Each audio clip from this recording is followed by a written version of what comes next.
اعوذ باللہ من الشیطان الرجیم بسم اللہ الرحمن الرحیم۔ شروع اللہ کے پاک نام سے جو بڑا مہربان نہایت رحم کرنے والا ہے۔ ویڈیو شروع کرنے سے پہلے سب دوستوں سے ریکویسٹ ہے کہ ایک بار درود ابراہیمی پڑھیں۔ بسم اللہ الرحمن الرحیم۔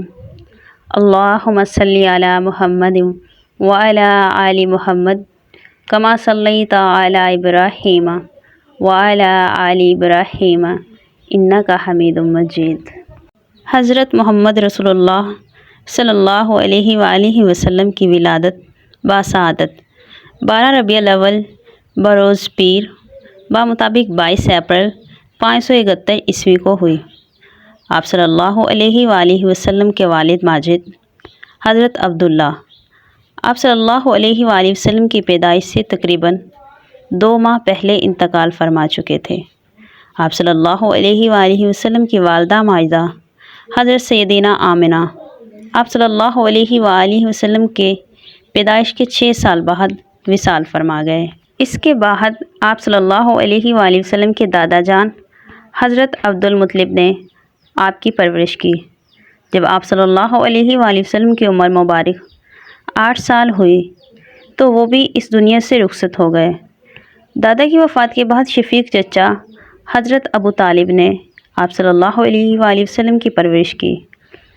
اہل عرب کے رواج کے مطابق دیہات میں پرورش کے لیے آپ صلی اللہ علیہ وآلہ وسلم کو قبیلہ بنو سعد کی ایک نیک خاتون حضرت حلیمہ سعدیہ رضی اللہ تعالی عنہا اپنے ساتھ لے گئی۔ 4 سال تک آپ صلی اللہ علیہ وآلہ وسلم وہیں رہے۔ حضرت حلیمہ سعدیہ رضی اللہ تعالی عنہا فرماتی ہیں کہ نبی کریم صلی اللہ علیہ وآلہ وسلم ایک روز مجھ سے کہنے لگے، اماں جان، میرے بہن بھائی دن بھر نظر نہیں آتے، یہ صبح کو اٹھ کر روزانہ کہاں چلے جاتے ہیں؟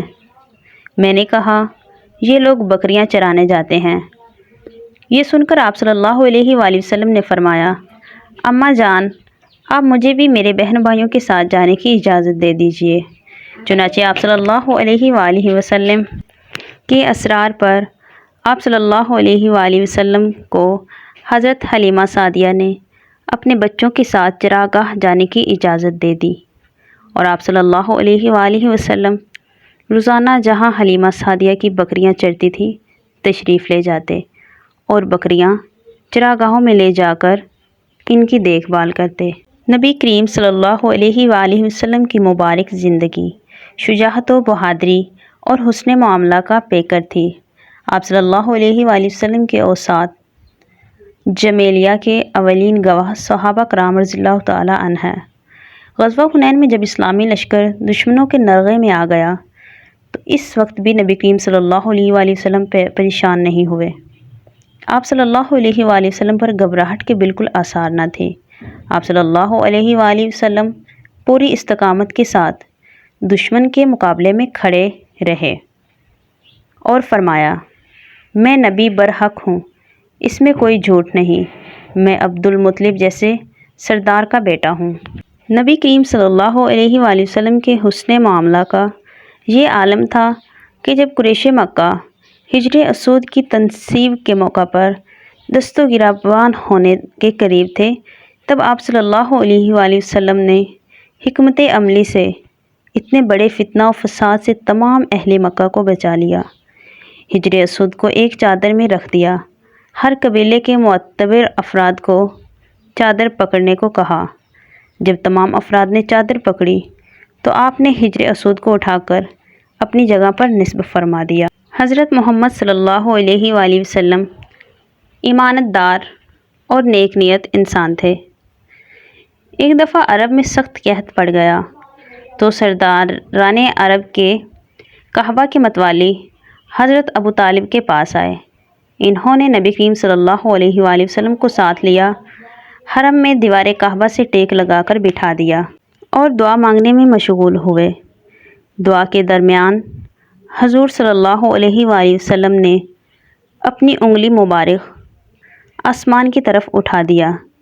ایک دم چاروں طرف سے بدلیاں نمودار ہوئی اور فوراً ہی ایسی زور کی بارش برسی کہ زمین سیراب ہو گئی۔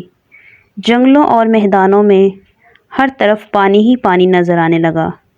چٹیل میدانوں کی زمینیں سرسبز و شاداب ہو گئی اور قحط ختم ہو گیا۔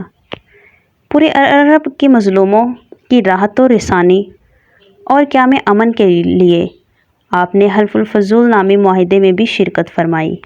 اس معاہدے کے شرکاء نے یہ طے کیا کہ ملک سے بدامنی کو دور کریں گے، مظلوموں، مسافروں اور غریبوں کی حفاظت اور مدد کریں گے، کسی ظالم یا غاصب کو مکہ میں نہیں رہنے دیں گے۔ اس معاہدے سے آپ صلی اللہ علیہ وآلہ وسلم کو اتنی خوشی ہوئی کہ آپ صلی اللہ علیہ وآلہ وسلم فرمایا کرتے تھے، اگر اس معاہدے کے بدلے میں کوئی مجھے سرخ اونٹ بھی دیتا تو مجھے اتنی خوشی نہ ہوتی۔ ایک دفعہ ایک عورت نے آپ صلی اللہ علیہ وآلہ وسلم کو اپنی مدد کے لیے پکارا تو آپ صلی اللہ علیہ وآلہ وسلم نے اس کی داد رسی فرمائی۔ نبی کریم صلی اللہ علیہ وآلہ وسلم حیا کے پیکر تھے۔ آپ کی حفظ و حیا کے حوالے سے روایت ہے کہ آپ صلی اللہ علیہ وآلہ وسلم پردہ دار کنواری لڑکی سے بھی زیادہ حیا والے تھے۔ اس زمانے میں گھروں میں باقاعدہ طہارت خانون کا رواج نہیں تھا۔ قضائے حاجت کے لیے آپ صلی اللہ علیہ وآلہ وسلم آبادی سے دور دراز نکل جاتے۔ حضرت جابر بن عبداللہ رضی اللہ تعالیٰ عنہ بیان کرتے ہیں کہ آپ صلی اللہ علیہ وآلہ وسلم آبادی سے بہت دور چلے جاتے، یہاں تک کہ کوئی آپ صلی اللہ علیہ وآلہ وسلم کو دیکھ نہیں سکتا تھا۔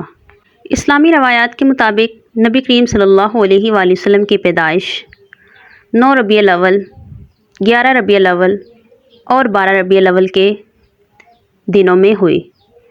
اس بات کی تحقیق کی جاتی ہے کہ ان 3 دنوں کے اندر کسی ایک مقبول دن میں ہمارے پیارے نبی حضرت محمد مصطفیٰ صلی اللہ علیہ وآلہ وسلم کی پیدائش ہوئی، جو کہ آج بھی یہ دن بہت زیادہ عقیدت اور محبت سے منائے جاتے ہیں، اور اس دن میں اپنے پیارے نبی حضرت محمد مصطفیٰ صلی اللہ علیہ وآلہ وسلم کی حمد و ثنا کی جاتی ہے، ان پر درود بھیجے جاتے ہیں، ان کی حمد و ثنا کے لیے نعت خوانی کی جاتی ہے۔ اللہ پاک ہم سب کو اس دن کا احترام کرنے کی توفیق عطا فرمائے اور اپنے پیارے نبی حضرت محمد مصطفیٰ صلی اللہ علیہ وآلہ وسلم کے نقش قدم پر چلنے کی توفیق عطا فرمائے۔ اپنی اللہ سے دعا ہے کہ یا اللہ ہمیں اپنے پیارے نبی کی تعلیمات کی پیروی کرنے والا بنا دے۔ ہم بہت ہی زیادہ گنہگار بندے ہیں، یا اللہ ہمارے نبی اس امت کے پیچھے اتنی بڑی بڑی تکلیف برداشت کرتے گئے، یا اللہ ہمیں ان کے بتائے ہوئے طور طریقوں کے مطابق زندگی گزارنے والا بنا دے۔ یا اللہ ہم سب کو معاف فرما دے، اپنے پیارے حبیب کے صدقے اور پیارے مصطفیٰ کے صدقے ہمارے گناہوں کو معاف فرما دے۔ یا اللہ ہمیں اپنے پیارے نبی حضرت محمد مصطفیٰ صلی اللہ علیہ وآلہ وسلم کے طور طریقوں کے مطابق زندگی گزارنے والا بنا دے۔ یا اللہ پیارے نبی حضرت محمد مصطفیٰ صلی اللہ علیہ وآلہ وسلم کے نقش قدم پر چلنے کی توفیق عطا فرمائے۔ یا میرے اللہ ہماری ان دعاؤں کو قبول فرما دے۔ یا میرے اللہ آپ سے دعا ہے کہ اگر اس ویڈیو میں مجھ سے کچھ غلط الفاظ ہو گئے ہوں تو یا اللہ میرے کرنے والے اور میرے سننے والے سب کو معاف فرما دے۔ یا اللہ ہم سب کو معاف کر دے۔ آمین ثم آمین۔ جزاک اللہ خیر۔